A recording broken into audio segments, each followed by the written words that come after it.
Day 79. Let's pause and look back at everything since day 71. You covered the full buy and hold strategy, the idea behind it, the rule that defines it, the task to build it, how to set up initialize, how to set up on data, and how to close it out. A few things are worth double checking before you move on. Buy and hold is the baseline. Every other strategy you build gets compared to it. If a strategy cannot beat it, the extra complexity was not worth it.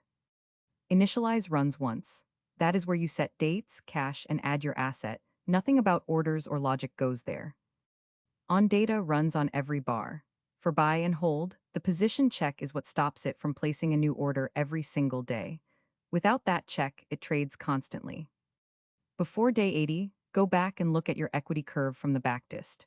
That line is the bar everything else has to clear. That is day 79. See you at day 80.